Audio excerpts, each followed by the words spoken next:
हमें जबरदस्ती तुम किसी की दाढ़ी पकड़कर, किसी की टोपी उतारकर जय श्री राम का नारा लगवाओगे, जय भीम कोई बोल रहा है उसकी पिटाई करके जय श्री राम का नारा लगवाओगे, तो भैया इन जय श्री राम बोलने वालों की पहचान कर लो, ये आतंकी लोग हैं, ये आतंकवादियों से कम नहीं है। चूंकि गांव के लोग, मैं जानता हूं, बचपन में जाता था, गांव देहात के लोग तो बेचारे राम राम करते हैं, जय सिया राम करते हैं, जय श्री राम नहीं करते। जय श्री राम तो लोग जय भीम बोलने वालों को पिटाई करके कहते हैं जय श्री राम बोल। अलीगढ़ में हुआ मेन रोड पर, और ऐसे कई वीडियो देखे, किसी मुस्लिम की दाढ़ी नोच रहे, टोपी उतरवा रहे और कह रहे बोल जय श्री राम। भैया जबरदस्ती करवाओगे क्या? अरे अपने अंदर दम पैदा करो। अगर आपकी विचारधारा में दम होता तो जिस तरह बुद्ध का धर्म पूरी दुनिया में फैला है, आपका धर्म क्यों नहीं फैला? आपको तो भारत में भी सिक्योर है, आप भारत में इनसिक्योर है, डर रहे कि बौद्ध धर्म बढ़ रहा है, तो बौद्ध धर्म तो बढ़ेगा।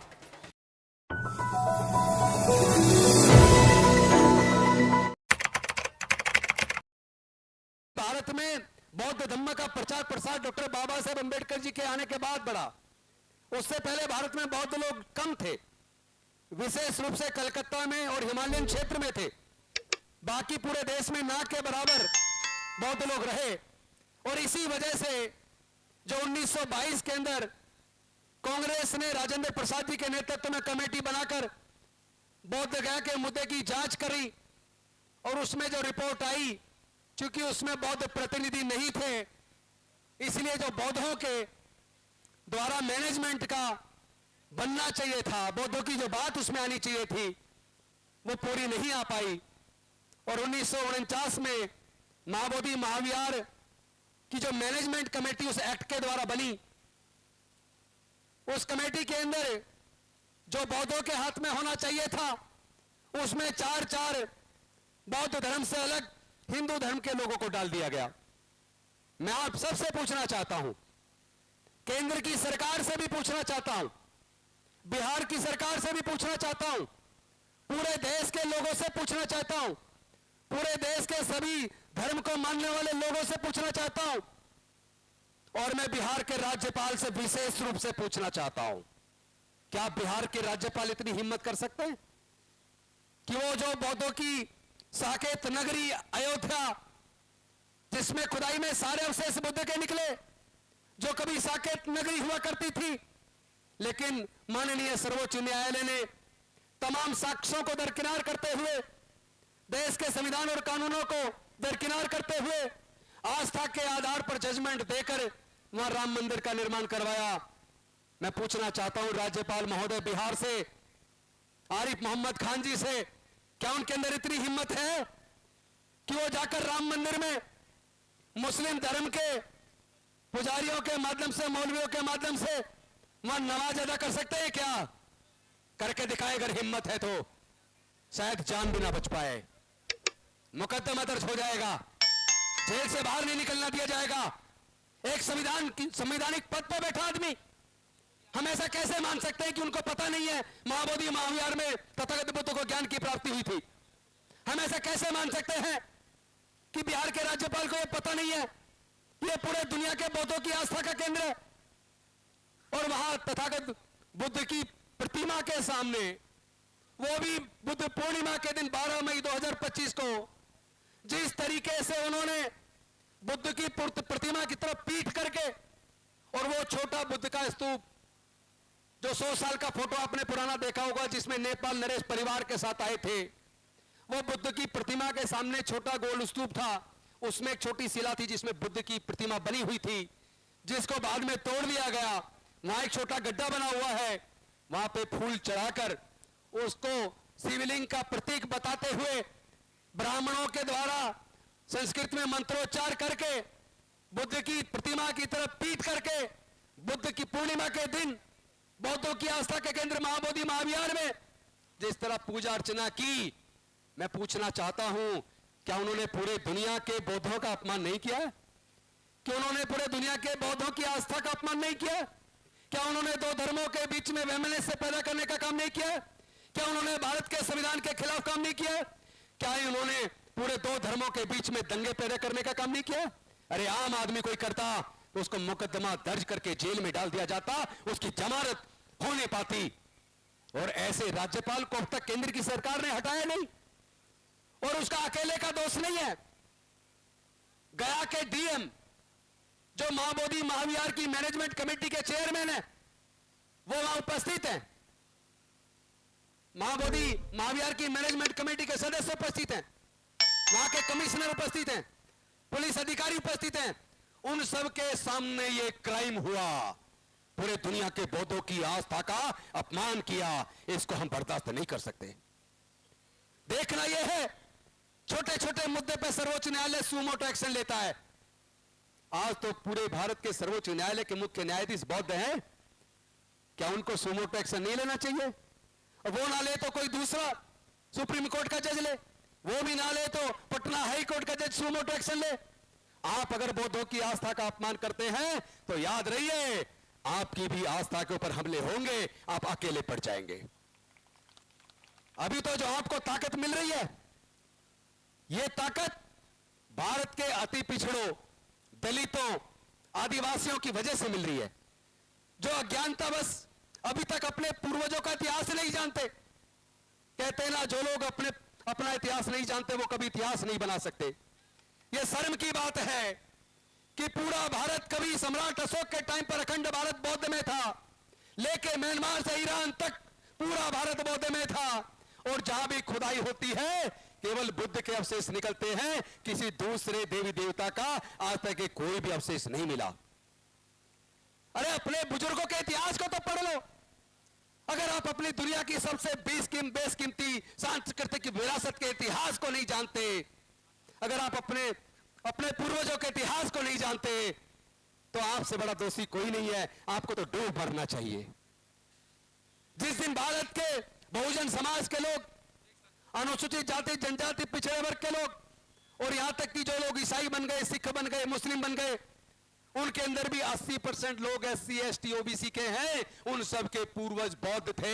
इसलिए अपनी बुजुर्गों की सांस्कृतिक विरासत में, बुद्ध के धम्म में जिस दिन उन सब ने वापसी कर ली, तो भारत का 80% समाज बौद्ध हो जाएगा। और जो बौद्धों पर, दलितों पर, पिछड़ों पर, आदिवासियों पर, अल्पसंख्यकों पर हमला करता है, वो हिंदू समाज अल्पमत में आ जाएगा, उनको अल्पसंख्यक का दर्जा मिलेगा। उसके बाद किसी की हिम्मत नहीं है कोई हमारी सांस्कृतिक विरासत पे हमला कर सके। हमें लड़ने की जरूरत नहीं है। हम लोग डॉक्टर बाबा साहब अम्बेडकर को मानने वाले लोग हैं, हम भारत के संविधान को मानने वाले लोग हैं। हमें किसी से धर्म के नाम पर लड़ने की जरूरत नहीं है। ये वैसे भी लड़ाई लाठी गोली की नहीं है, विचारधारा की है। और विचारधारा की लड़ाई को केवल विचारधारा से लड़ा भी जा सकता है और जीता भी जा सकता है। और आपकी विचारधारा का अच्छा पक्ष यह है कि बौद्ध धर्म का प्रचार प्रसार कभी औजार हथियार से या लालच से नहीं हुआ। बौद्ध धर्म अगर पूरी दुनिया में फैला है तो अपने अच्छे आचरण से फैला है, नैतिकता से फैला है, सदाचार से फैला है, सबके प्रति मंगल भाव से फैला है, मानवता से, समता, स्वतंत्रता, बंधुता, न्याय, प्रज्ञाशील, मैत्री और करुणा के मार्ग की वजह से फैला है। जो मार्ग दुनिया में सर्वोत्तम है वो अपने आप फैल रहा है। आधे से ज्यादा यूरोप बौद्ध बनता जा रहा है। अमेरिका, ऑस्ट्रेलिया में बौद्धों की संख्या बढ़ती जा रही है। और मैं विश्वास दिलाता हूं 5 अक्टूबर 2022 को डॉक्टर बाबा साहब अम्बेडकर के भवन रानी झांसी रोड पर जब हमने 22 प्रतिज्ञा लेकर बौद्ध धर्म की दीक्षा ली, उसके बाद बौद्ध में भारत का सपना, बाबा साहब का सपना साकार होने चला है। कम से कम 20 करोड़ लोग आज भारत में बौद्ध धर्म को मानते हैं। और दुनिया को अगर शांति चाहिए, अगर यूक्रेन रसिया के बीच युद्ध चल रहा है, अगर फिलिस्तीन इजराइल के बीच युद्ध चल रहा है, या दुनिया के किसी भी देश में युद्ध चल रहा है, तो उसको अशांति से शांति में बदलने के लिए, युद्ध खत्म करके मानव कल्याण की भावना अगर पैदा हो सकती है तो तथागत बुद्ध के धम्म से हो सकती है। हमारे प्रधानमंत्री तो दुनिया में जाके कहते हैं हमने दुनिया को युद्ध नहीं बुद्ध दिया, लेकिन कम से कम धोखा देना तो बंद करो आदरणीय प्रधानमंत्री जी। अगर हमने दुनिया को युद्ध नहीं बुद्ध दिया तो भारत के अंदर धर्म के नाम पर नफरत क्यों, भारत के अंदर जाति के नाम पर नफरत क्यों? आप पहल क्यों नहीं करते? भारत में जातियों को खत्म करने का आंदोलन आप खुद क्यों नहीं करते? हम करेंगे। जब भारत बौद्ध में बन जाएगा तो जाति अपने आप खत्म हो जाएगी और हम अपने बुजुर्गों की सांस्कृतिक विरासत को मजबूत करेंगे। साथियों, उस आंदोलन को जो 1891 में शुरू हुआ, आपको पता उसमें उनके ऊपर हमला हुआ, मुकदमा भी बना, गया के जिला मजिस्ट्रेट से केस भी जीते। उसके बाद 100 साल बाद 1992 में फिर आंदोलन शुरू हुआ। आंदोलन बेहद सफलता से चल रहा था। इसी जंतर मंतर पर 1.5 साल तक आदरणीय भिक्खू संघ बैठा है। उनमें बहुत सारे भिक्खू आंदोलन में रहे हैं। भिक्खुओं ने कुर्बानी दी है। और हम तो समता सैनिक दल के एक सिपाही के नाते पूरे आंदोलन में उसमें बनते सुरेश ससई जी के साथ रहे हैं। 1.5 साल आंदोलन चला, लेकिन उस आंदोलन के साथ सत्ता ने धोखा दिया। हमारे एक बौद्ध भिक्खुओं को अल्पसंख्यक आयोग में मेंबर बना दिया, बाकी को बीटीएमसी के अंदर 4 को मेंबर बना दिया और ये आश्वासन दिया हम बीटीएमसी एक्ट 1949 को रद्द कर देंगे, बदलाव कर देंगे, लेकिन छोटी छोटी कुर्सियां देकर पूरे आंदोलन को धोखा देकर ध्वस्त कर दिया। तो धोखा तब भी हुआ, धोखा इस बार फिर करने की कोशिश की है, पर पिछले अनुभव से हमें सबक लेना, इस बार धोखा खाना नहीं है। अगर 10 तारीख को 10 मई को उस आंदोलन को कुचलने के हमारे लोगों के बीच से हमारे लोगों के खिलाफ मुकदमा दर्ज करा, बौद्ध भिक्खुओं के खिलाफ मुकदमा दर्ज करवाया, अगर उस आंदोलन को सस्पेंड करने की घोषणा करवाई, क्योंकि 12 तारीख को 12 लाख लोगों का आह्वान हमने भी किया था। हमें आज भी याद है जब वो मैसेज चला गया कि आंदोलन स्थगित हो गया है, लोगों ने पूरी ट्रेन कर रखी थी बुक बनते जी, उन्होंने अपनी ट्रेन को रद्द किया, एयर टिकटों को रद्द किया, लाखों लोगों ने अपने टिकट कैंसिल करवाए, उनके बल्कि एयर टिकट का तो पैसा भी वापस नहीं हुआ, रेलवे का तो फिर भी काफी पैसा वापस हुआ। गलत मैसेज चला गया। और जिन लोगों ने जिनके इशारे पर जिस दबाव में या बीटीएमसी में कुछ मिल जाएगा ये सोचकर इस आंदोलन को वापस लिया, चाहे डर की वजह से लिया, चाहे लालच की वजह से लिया, या कोई भी कारण रहा, वो लोग कहीं ना कहीं उस सिकंजे में फंस गए कि कहीं ना कहीं इस आंदोलन को नुकसान पहुंचा। मैं आप सबसे निवेदन करता हूं साथियों, आप ना तो आकाश सलामा को दोष दीजिए, ना बनते प्रज्ञाशील को दोष दीजिए, ना बनते मीनाचार्य या बनते राहुल जी को दोष दीजिए। ये दोष हमारे समाज में एक दोष है। हम चीजों को, बुद्ध को मानने की बात करते हैं, लेकिन बुद्ध के विचार पर चलते नहीं। हम बाबा साहब अम्बेडकर की मूर्तियां लगाते हैं, लेकिन उनके विचार को आत्मसात नहीं करते। जब बुद्ध ने खुद कहा है किसी बात को इसलिए मत मानो कि किसी बहुत बड़े व्यक्ति ने कही है या किसी बड़े ग्रंथ में लिखी है, पहले उस बात को जांचो परखो, अपने बुद्धि और विवेक से तर्कपूर्ण तरीके से कसौटी पर कस कर देखो, और उसके बाद परीक्षण करने के बाद अगर आपको लगे जो बात कही गई है वो बात सत्य है, तब उस बात को मानो। तो भैया हम बुद्ध की विचार के खिलाफ क्यों जाते हैं? हम किसी के लालच में या डर में क्यों चले आते हैं? अरे अभी एक भिक्खु को बहुत जेल में डाला है, आप हमें सबको जेल में डाल दो, हम जेल में भी विपश्यना करेंगे और जेल से ही आंदोलन बड़ा करेंगे। हम जेल से आंदोलन बड़ा करेंगे। ये जेल की दीवारें हमारे आंदोलन को कमजोर नहीं कर सकती, ये हमें डराना बंद करें। हम लोग डरने वाले नहीं है, क्योंकि जब हमने 22 प्रतिज्ञाएं दोहराई थी तब भी हमें डराया गया था, 3.5 घंटे थाने में बिठा के ग्रिल किया था, हमें डराया था आपको जेल भेज देंगे, आप माफी मांग लो।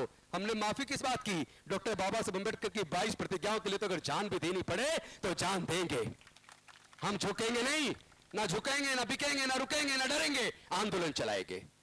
लोगों ने कोशिश की, पहले डराया, काम नहीं चला, फिर लालच दिया राज्यसभा ले लो, राज्यपाल बन जाओ। बनते जी बताइए, अगर मैं राज्यपाल बन भी जाता या राज्यसभा की सदस्य ले लेता, उससे क्या होता? पहले क्या राज्यसभा में सदस्य नहीं है? क्या लोकसभा में सदस्य नहीं है? क्या मंत्री नहीं है? अरे हम 5.5 साल मंत्री रह चुके, मरते दम तक लोग ये कहेंगे मंत्री जी जय भीम। हम कभी कुछ बने या ना बने, एक बार बन जाओ, चाहे मरते दम तक बने, उससे क्या फर्क पड़ता है? और मंत्री बनने के बाद अगर समाज के हक अधिकार की लड़ाई ना लड़ पाए तो डूब मरना चाहिए। ऐसे मंत्री पद की कुर्सी का करना क्या है? जयप्रकाश जी, कल दोपहर तक बहुत बड़ा मैसेज जाने वाला, मैं आपको वादा कर रहा हूं। आज कल दोपहर तक बहुत बड़ा मैसेज बौद्ध गया की धरती से जाएगा। पूरा खुलासा नहीं करूंगा, कल हो जाएगा। बहुत बड़ा मैसेज, बहुत बड़ा मैसेज पूरे दुनिया के बौद्धों को भी और विरोधियों को भी चला जाने वाला है। उसकी घोषणा मैं नहीं करूंगा, कल आप अपने आप देख लेना। आंदोलन जीत की तरफ बढ़ेगा।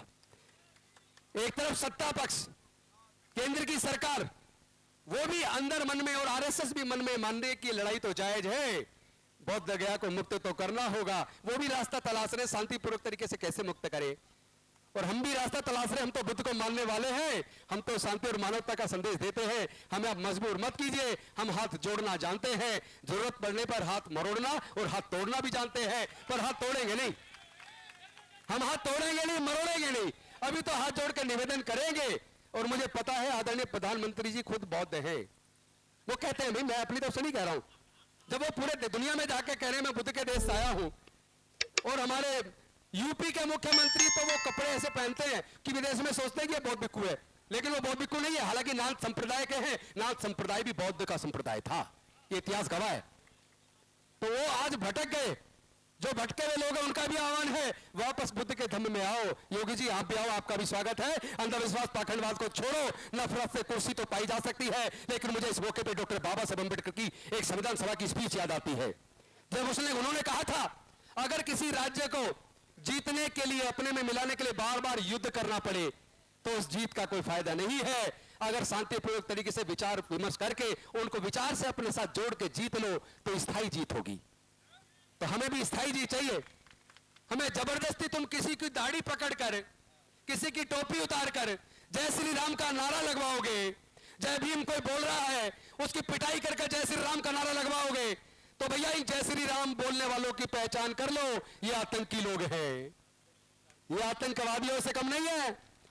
क्योंकि गांव के लोग, मैं जानता हूं, बचपन में जाता था, गांव देहात के लोग तो बेचारे राम राम करते हैं, जय सिया राम करते हैं, जय श्री राम नहीं करते। जय श्री राम तो लोग जय भीम बोलने वालों को पिटाई करके कहते हैं जय श्री राम बोल। अलीगढ़ में हुआ मेन रोड पर, और ऐसे कई वीडियो देखे, किसी मुस्लिम की दाढ़ी नोच रहे, टोपी उतरवा रहे और कह रहे बोल जय श्री राम। भैया जबरदस्ती करवाओगे क्या? अरे अपने अंदर दम पैदा करो। अगर आपकी विचारधारा में दम होता तो जिस तरह बुद्ध का दम पूरी दुनिया में फैला है, आपका धर्म क्यों नहीं फैला? आपको तो भारत में भी सिक्योर है, आप भारत में इनसिक्योर है, डर रहे कि बौद्ध धर्म बढ़ रहा है, तो बौद्ध धर्म तो बढ़ेगा। आप रोक नहीं सकते, दुनिया की कोई ताकत नहीं रोक सकती, क्योंकि बुद्ध का धर्म अपनी विचारधारा की वजह से बढ़ रहा है, डर से, लालच से नहीं बढ़ रहा है। अगर विचार उत्तम है, अच्छा है, मानव के लिए कल्याणकारी है, तो वो बढ़ेगा।